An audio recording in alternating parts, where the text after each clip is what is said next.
nombre incalculable de studios que moi-même, je ne suis pas encore capable de pouvoir totalement connaître tellement ils sont nombreux. Ici, par exemple, c'est le grand studio, mais là, nous allons au studio de Radio Foot International. Baby, dance for me. Baby, yeah, dance for me. Baby, yeah, dance for me. Baby, yeah, dance for me.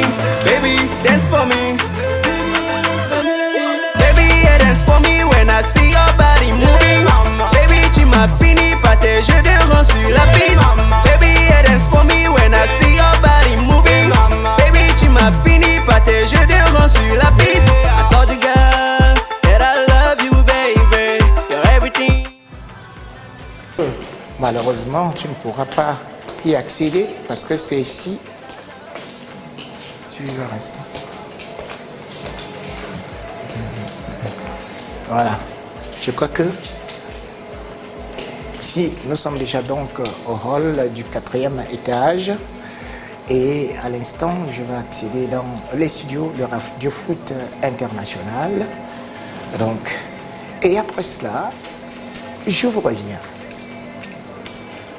Ici, nous accédons actuellement dans d'autres bureaux et multiples studios de RFI. Bonjour, oui, bonjour. Comment ça va? Très très bien. Bon. Et ça, c'est avec Bonjour. un collègue qui est bien évidemment très très fan de moi également. Voilà. Je suis un grand fan de lui, Voilà. de football, de lui, de culture, de toutes choses. Alors, nous sommes en train de faire ce reportage sur l'Euro et particulièrement les forces en présence. Selon vous, quelle est l'équipe qui va remporter l'Euro? Bon, quand on parle de pronostic, c'est toujours difficile, c'est du football, mais bien évidemment, on ne peut pas exclure l'Allemagne. On sait très bien que l'Allemagne est toujours bien placée, ils sont champions du monde en titre, ils sont très forts encore cette année, même s'ils ont montré quelques faiblesses en défense dans leur match contre l'Ukraine. On imagine bien que l'Allemagne ira très loin. Après, c'est plus ouvert. L'Espagne, bien évidemment, reste quand même un pays qui fait très très peur. La France, pays hôte, pays organisateur, peut aller loin, mais on connaît tous les lacunes de l'équipe française actuellement. C'est cette défense qui est plus que fébrile. Le premier match nous l'a prouvé. Donc c'est assez ouvert derrière. Moi je dis qu'il ne faut jamais oublier les Italiens. Les Italiens sont toujours là. Et alors, on attend toujours aussi les Anglais quelque part et on ne les voit jamais au final. Peut-être que cette année sera une année anglaise.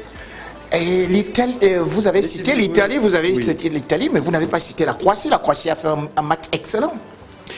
Oui, la Croatie a fait un match excellent. Après, on peut toujours se poser la même question avec des équipes comme, on va dire, de deuxième niveau, comme la Croatie, la Serbie, etc. Est-ce que ces équipes sont suffisamment solides, fortes pour tenir au-delà du premier tour, au-delà du tour de poule? Est-ce qu'elles ne s'épuisent pas finalement dans ces premières joutes pour échouer ensuite en huitième ou en quart? C'est un peu la question qu'on se pose toujours avec ces équipes-là. Mais effectivement, cette année, ils ont une équipe solide.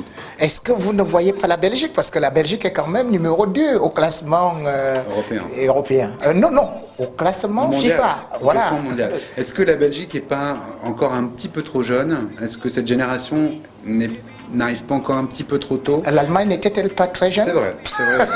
Mais c'est l'Allemagne. Mais effectivement, la Belgique fait partie des gros outsiders. Ouais. Non, moi tout à l'heure,